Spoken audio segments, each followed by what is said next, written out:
I told my husband I was pregnant, and he panicked. You ruined everything. I didn't want this child. That same night, he packed his things and left for his young colleague. I was left alone. But years later, I have been married to Chad for 4 years, together for 7. We had talked about having kids someday, but never put a firm timeline on it. I was on birth control. But about 3 months ago, I had that stomach bug that was going around, and well, antibiotics and birth control don't always play nice together. When I first missed my period, I didn't think much of it. My cycle has always been a bit irregular, especially when I'm stressed, and work had been particularly demanding. But when I started feeling nauseous in the mornings, I bought a pregnancy test on my lunch break. 2 pink lines, clear as day. I took 3 more tests over the next 2 days, all positive. I was shocked, scared, but also excited. I know it wasn't planned. But once the initial surprise wore off, I started picturing our future as a family. I've always wanted to be a mom. And even though the timing wasn't perfect, I thought Chad would come around once he got past the initial shock. I waited a week to tell him, wanting to plan the perfect moment. I wasn't going to do anything elaborate like those Instagram announcements with letterboards and confetti. That's not us. Instead, I made his favorite dinner, lasagna with garlic bread, and bought a bottle of his favorite bourbon for him, and sparkling cider for me. I even wore the blue dress he always compliments me on. I wanted it to be special, even if it wasn't planned. The whole time I was cooking, I kept rehearsing how I'd tell him. Should I just say it outright?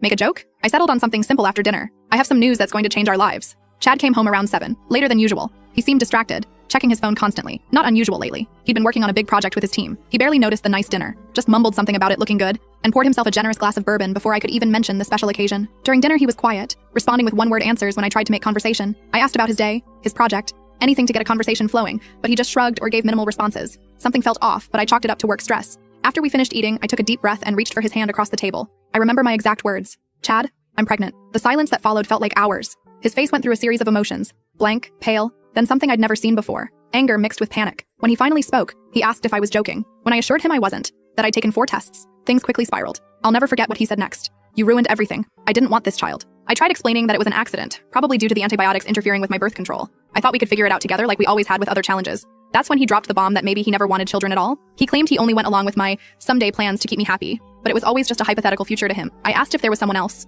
and his reaction told me everything before he even admitted it. When pressed, he finally confessed he'd been seeing Vanessa for a few months. Vanessa, his colleague he'd mentioned, was brilliant and bringing fresh ideas to the team, the one who was 24, 7 years younger than me. While I was still processing this double betrayal, Chad started packing. Not just an overnight bag, but a suitcase full of clothes and essentials. I couldn't believe what I was seeing. My husband was literally walking out on me the same night I told him I was pregnant. When I asked where he was going, he admitted he was heading to Vanessa's place, for now. Within 30 minutes of my pregnancy announcement, Chad was standing by our front door with his suitcase, telling me he'd come back for the rest of his stuff later. I asked him if he was seriously doing this, just walking out on his pregnant wife. His response? I can't be a father. I'm not ready. I pointed out that no one is ever completely ready for parenthood, but that's not how life works. He just mumbled, I'm sorry, and said he'd call in a few days. Then he was gone, just like that. He thought he could just leave and come back whenever he wanted, but this time, it will be different. I'm not going to sit around and wait for him to realize his mistake. I can't tell you what I did in this short video. The full story is on the channel, link below.